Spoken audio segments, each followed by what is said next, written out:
தூங்காமை, கல்வி, துணிவுடைமை இம்மூன்றும் நீங்கா நிலநாண்பவர்க்கு என்கின்ற வள்ளுவனுடைய வாக்கிற்கு நமது நெஞ்சமெல்லாம் நிறைந்திருக்கின்ற முத்தமிழறிஞர் கலைஞர்களுடைய விளக்க உரை என்பது காலம் தாழ்த்தாத விரைவான நடவடிக்கைகளும் அறிவுடைமையும் துணிவும் நாடாளுகின்றவர்களுக்கு தேவையானவையையும் நீங்காமல் நிலைத்திருக்க வேண்டியவையுமான பண்புகளாகும் என்கின்ற அந்த விளக்க உரையோடு நடைபெற்று கொண்டிருக்கின்ற வரலாறு படைக்க இளம் தலைவர் வருகிறார் என்கின்ற இந்த பாடல் வெளியீட்டு விழாவை இதற்கு காரணகர்த்தாவாக விளங்கி கொண்டிருக்கின்ற என்னுடைய அன்பிற்கும் பாசத்திற்கும் உரிய மாநில இளைஞனுடைய துணை செயலாளர் அண்ணன் ஜோயல் அவர்களே,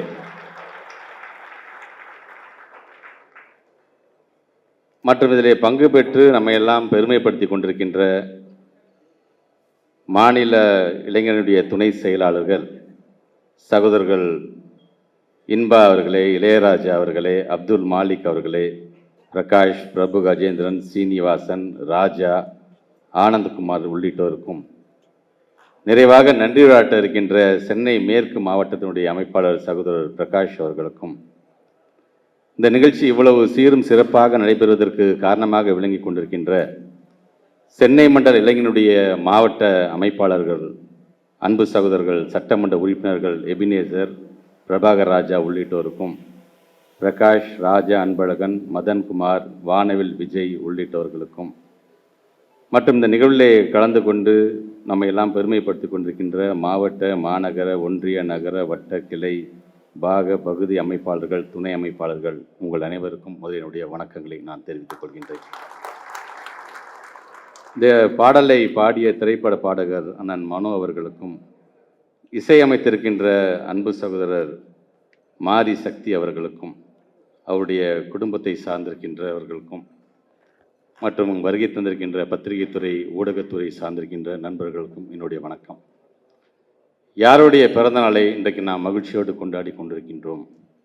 மேடைகள் எதுவாக இருந்தாலும் மற்றவர்களை வசைப்பாடாமல் வந்திருக்கின்ற கூட்டத்தை தன் வசம் இழுக்கக்கூடிய அந்த பேச்சாற்றலை கொண்டிருக்கின்ற நம்முடைய மாண்புமிகு துணை முதலமைச்சருடைய பிறந்த நாளை தமிழ்நாடு முழுவதும் 27ஆம் தேதியிலிருந்து நாம் கொண்டாட காத்து கொண்டிருக்கிறோம் என்று சொல்லும் பொழுது, முன்கூட்டியே அதை இளைஞரணி இன்றைக்கு 25ஆம் தேதியிலிருந்தே அதை தொடங்கிவிட்டது என்கின்ற அந்த பெருமையோடும் மகிழ்ச்சியோடும் நாங்கள் கலந்து கொண்டிருக்கின்றோம்.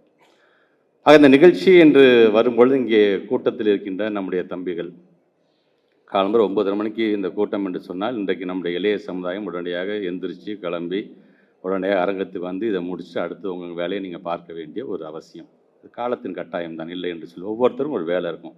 என் அமைச்சர்னா மட்டும்தான் நிறைய வேலைகள் இருக்குதுன்னு எது அர்த்தமாக என்ன? நாங்கள் பேசும்போது சொன்னாங்களே, பல பணிகளுக்கு இடையே இந்த பணிக்கு வந்திருக்கார், இதுதான் என்னுடைய முதல் பணி என்று நான் வருகை தந்திருக்கின்றேன்.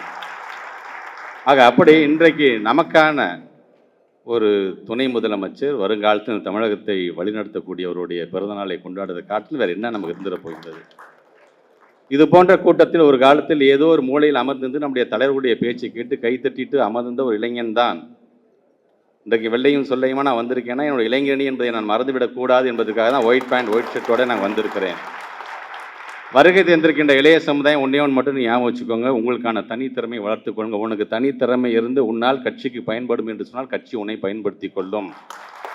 ஆக நம்முடைய இடத்த நிரப்புறதுக்கு நிறைய பேர் இன்னும் க்யூவில் காத்துக்கிட்டு தான் இருக்காங்க. நம்ம தான் இந்த இடத்துக்கு வந்துட்டோமே போகுதுன்னு என்று தயவுசெய்து நினச்சிடாதீங்க. இந்த இடத்துக்கு வந்ததுக்கு பிறகு தான் இன்னும் அதிகமாக நம்ம உழைக்க வேண்டும். அதற்கு நமக்கு முன் உதாரணமாக இருப்பது நம்முடைய மாண்பு துணை முதலமைச்சர் அப்படிங்கிறத நீங்கள் மறந்துடக்கூடாது. ஆக அப்படிங்க வருகை தந்திருக்கின்ற நம்முடைய இளைய சமுதாயம் அறிவு சார்ந்த கருத்துக்களை உள்வாங்கிக் கொள்ள வேண்டும் என்பதற்காகத்தான் இன்றைக்கு நம்முடைய அண்ணன் ஜோயல் அவர்கள் இன்னைக்கு பாட்டு எழுதியிருக்காரு, 3வது வருஷமாக என்று சொல்லியிருக்காரு. நம்முடைய இளந்தலைவருடைய பிறந்தநாள் வருதுன்னு சொன்னாலே ஜோயல் அண்ணனை ஒரு பேப்பரும் பேனா கைமா நம்ம பார்க்கலாம் அப்படின்னு நம்மளுடைய தம்பிங்களாம் சொல்கிற மாதிரி ஆயிடுச்சு. இன்றைக்கி வந்துருச்சுப்பா, இன்றைக்கி நேரம் எழுத ஆரம்பிச்சிடுவார் அண்ணன் அப்படிங்கிற மாதிரி. என்னன்னா, இந்த மேடையை பார்க்கும்பொழுது இப்போ நான் இளைஞரணி அணி கூட்டத்துக்கு நான் வந்திருக்கிறேன்னா, இல்லைனா இலக்கிய அணி கூட்டத்துக்கு வந்திருக்கேனா, இல்லை கலை இலக்கிய பேரவை கூட்டத்துக்கு வந்திருக்கேன்னா, ஒருத்தர் எழுதுறாரு, ஒருத்தர் பாட்டு பாடுறாரு. ஆக இதை பார்க்கும் பொழுது வெறும் சொல்லால் மட்டும் இல்லாமல் செயலாலும் காட்டக்கூடியவருடைய தம்பிகள் என்பதையும் இன்றைக்கு நீங்கள் காட்டக்கூடியவர்களாகத்தான் உங்கள் ஒவ்வொருவர்களையும் நான் பார்க்கின்றேன். ஸோ நம்ம பொறுத்த வரைக்கும் நம்முடைய இளைய சமுதாயம் இன்றைக்கி நமக்கான உடுப்பாக இன்றைக்கி நம்மளுடைய அலங்கரிக்கப்பட்டிருக்கிறோம்.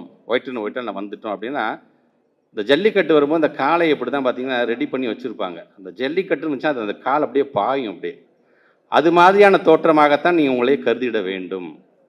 ஜல்லிக்கட்டு காளையாக இருக்க போகிறோம்னா மலையில் பெஞ்ச காளான்களாக நாம் இருக்க போகிறோமா என்பதை நீங்கள் தான் முடிவு செய்து கொள்ள வேண்டும். ஆக நமக்கான அந்த கொள்கை பிடிப்பதற்கு நமக்கான கொள்கை இருக்கிறது என்கின்ற விதத்தில் நீங்கள் ஒவ்வொருவரும் இன்னைக்கு பணியாற்றிட வேண்டும் என்பதுதான் என்னுடைய ஆசை. இந்த AK-47 அப்படின்னு சொல்கிறோம்ல, மிகப்பெரிய பவர்ஃபுல் ஒரு மிஷின் கன் நம்ம சொல்கிறோம். ஆனால் நம்ம இயக்கத்திற்கு MK-24 இருக்குது, நம்முடைய இயக்கத்திற்கு MKS-53 இருக்குது. இப்போ புதுசாக ஒரு வெப்பன் வந்திருக்கு, MKUS-77 அப்படிங்கிற மிகப்பெரிய ஒரு வெப்பன். இது வெறும் இந்த குண்டுகளால் நம்ம வந்து எதிரிகளை தாக்குறதுங்கிறது வெறும் இது நம்முடைய தாக்கக்கூடியதை அழிக்கக்கூடியதற்காக மட்டுமல்ல, கருத்துக்கள் கொண்டு அவர்களை நம்ம தாக்கப் போகின்றோம். அந்த கருத்து நம்மகிட்ட அதிகமாக இருக்கின்றது. என்னென்னைக்கு எந்தெந்த மேடைக்கு எந்தெந்த கருத்தை பயன்படுத்த வேண்டும் என்பது நமக்கு முழுமையாக அறிந்தவர்கள் நாம் ஒவ்வொருவருமே. ஆக அப்படிப்பட்ட ஒரு அறிவு சார்ந்த சமுதாயத்தை நாம் படைத்திருக்கணும். அதனால தான் அண்ணன் அவர்கள் பயன்படுத்திய இந்த வார்த்தையெல்லாம் பார்த்தீங்கன்னா, இந்த இடி முழங்க இளம் தலைவர் அப்படிம்பாரு, மாவீரன் அப்படின்னு சொல்லுவார்.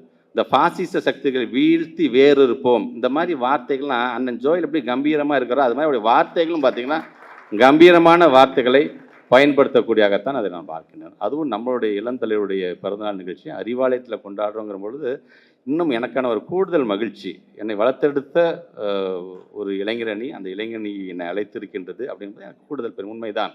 அன்பில் மடியில் நான் பிறந்தேன் என்று சொன்னாலும், அறிவாலயத்தில் தாளாட்டப்பட்டவன் என்று சொன்னாலும், அன்பகம்தான் என்னை தூக்கி வளர்த்தது என்கின்ற அந்த ஒரு பெருமை எனக்கு என்றைக்குமே உண்டு.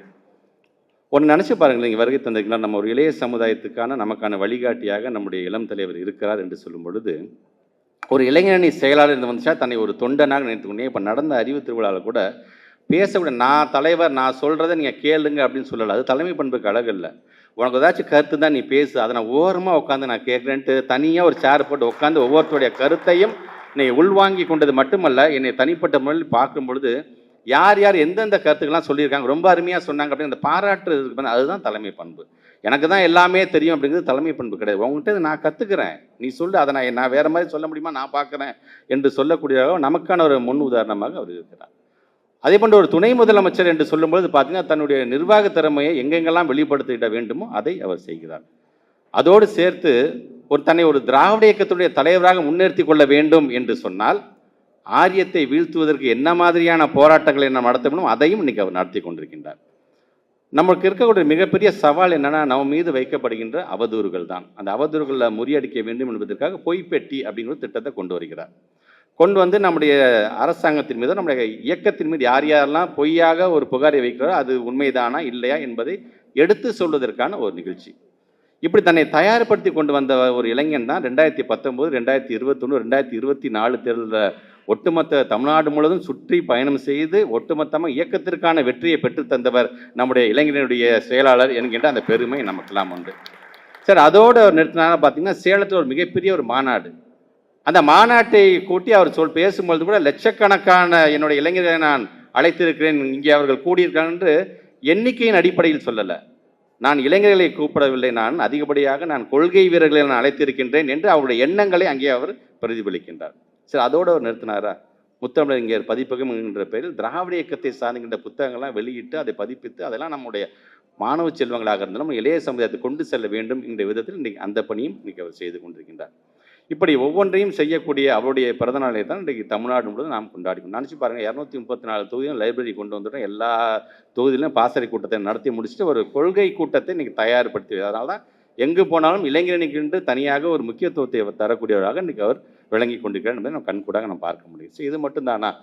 துணை முதலமைச்சராக அவர் என்னென்னலாம் செய்திருக்கார்? செஸ் ஒலிம்பியாடு கொண்டு வந்ததுலேருந்து ஃபார்முலா F4 கார் ரேஸ் கொண்டு வந்தது, எவ்வளோ இடைப்பாடுகள் அதெல்லாம் கடந்து அதை வெற்றிகரமாக நடத்துனதுலேருந்து ஒரு ஹாக்கி போட்டி அப்படி வந்துச்சுன்னா ஒரிசா மாநிலத்தில் தான் நடந்துச்சு. அதை கொண்டு வந்து தேசிய லெவலாக இருந்தால் ஏஷியன் லெவலாக இருந்தால் ஏன் இன்றைக்கி வேர்ல்டு கப் ஹாக்கி மதுரையிலும் சென்னையிலும் நடத்துவதற்கான அந்த வழிவகை செய்ததுலேருந்து, சரி நீ சாதிக்க நினைக்கிறியா, உனக்கு டேலண்ட் இருக்கா, நீ கவலைப்படாதா என்று சொல்லி சாம்பியன்ஸ் ஃபெடரேஷன் தனியாக இன்றைக்கி ஆரம்பிக்கப்பட்டு அதன் மூலமாக நம்முடைய இளைய சமுதாயத்துக்கு உதவிட வேண்டும். வெறும் பணம் கொடுத்தா மட்டும் போதுமா, வாழ்வாதாரத்துக்கான வேலை வாய்ப்பு அதுக்குன்னு 3% அவனுக்கு நான் கோட்டா தரேன், நீ ஸ்போர்ட்ஸ் நீ சாதி என்று சொல்வதிலிருந்து இப்படி இளைய சமுதாயத்தை அழைத்து கொண்டு ஒரு இடத்துல அமர வைக்கின்ற அளவிற்கு இன்றைக்கி நம்முடைய இளைஞனுடைய செயலாளர் நம்முடைய மாண்புமிகு துணை முதலமைச்சர் தொடர்ந்து இன்றைக்கி அவர் பாடுபட்டு கொண்டிருக்கின்றார். அவருடைய கரத்தை வலுப்படுத்துகின்ற விதமாக வருகின்ற தேர்தல் இப்போ நான் தம்பி அவங்க பாடும்போது கூட இந்த வா வான்னு சொன்னாங்கள்ல, மீண்டும் 7வது முறையாக திராவிட முன்னேற்ற கழகம் ஆட்சிக்கு வா வா வா என்று சொல்லக்கூடிய ஒரு அரங்கமாகவும் உறுதியேற்கக்கூடிய ஒரு இடமாகவும் இந்த இடம் அமைந்திட வேண்டும் என்பதற்காகத்தான் இன்றைக்கு இது போன்ற நிகழ்ச்சியெலாம் நம்மளாம் பேசிகிட்டு இருக்கோம் நாங்கள். ஸோ கருத்துக்களை முழுமையாக உள்வாங்கிக் கொள்ளுங்கள். நம்ம மீது யாராச்சும் வசைப்பாடுனாங்கன்னு நினச்சா திருப்பி நம்ம திட்ட வேண்டிய அவசியம் இல்லை. நம்முடைய கருத்துக்கள் மூலமாக பதிலடி வழங்கிட வேண்டும். அதுதான் நம்முடைய துணை முதலமைச்சர் நமக்கு சொல்லித்தந்த பாடம். அவருடைய கரத்தை வலுப்படுத்துவதற்கு அதுதான் சரியான வழியாகவும் இருக்கும் என்பதற்காகத்தான் அதையும் நான் சொல்கின்றேன். ஆக இந்த நல்ல ஒரு நிகழ்ச்சியை ஏற்பாடு செய்திருக்கின்ற, அதற்கு காரணமாக இருக்கின்ற அண்ணன் ஜோயல் அண்ணன் அவர்கள் பல்வேறு பணிகள், இளைஞனை சார்ந்து பல்வேறு பணிகள் இருக்குது என்று சொன்னாலும், தான் யாரை தலைவனாக ஏற்றுக்கொண்டேனோ அந்த தலைவன் மீது அவருக்கு செலுத்துகின்ற அன்பு, தலைவன் செலுத்துகின்ற காதலை வெளிப்படுத்துகின்ற விதமாகத்தான் இன்றைக்கு இது போன்ற வரிகள்லாம் வெளிப்பட்டு கொண்டிருக்கின்றது. ஒரு ஆடு மேய்ப்பவருக்கும் ஒரு ஆசிரியருக்கும் பிறந்த ஒரு குழந்தை இன்றைக்கி மிக அழகாக இந்த பாடலை இன்றைக்கி வடிவமைத்திருக்கிறார், தந்திருக்கிறார் என்று சொல்வது அவருக்கு மட்டுமல்ல, இதற்காக பணியாற்றிய கேமராமேன்லேருந்து, எடிட்டர்லேருந்து, மியூசிக் டைரக்டர்ஸ்லேருந்து, பாடியவர்கள்லேருந்து, அது எழுதினவர் முதற்கொண்டு அனைவருமே நான் பாராட்ட நான் கடமைப்பட்டிருக்கின்றேன். ஆக வருகை தந்திருக்க நீங்கள் இது போன்ற பாட்டுகள் நமக்கு மகிழ்ச்சியும் எழுச்சியும் தருவது என்பது ஏதோ அந்த 4 நிமிஷம் 5 நிமிஷத்தில் முடிச்சுட்டு அடுத்த வேலை என்று இல்லாமல் அது என்றைக்குமே நம்முடைய நினைவில் இருக்கக்கூடியதாக இருக்க வேண்டும். அப்பொழுதுதான் என்னை பொறுத்த வரைக்கும் முத்தமிழர் கலைஞர் சொல்வது போல தான் எல்லா சிப்பிகள்லையும் பார்த்தீங்கன்னா முத்துக்கள் இருக்காது. சில சிப்பிகள் வந்து முத்துக்கள் இருக்கும், சில சிப்பிகளில் முத்துக்கள் இருக்காது. ஆனால் நம்மளுடைய இயக்கத்தை சார்ந்திருக்க இளைஞரணி என்கின்ற சிப்பியில் தான் ஒவ்வொன்றும் முத்துக்களாக இருக்கிறது என்பதை நான் பெருமையோடு நான் எடுத்து சொல்வேன்.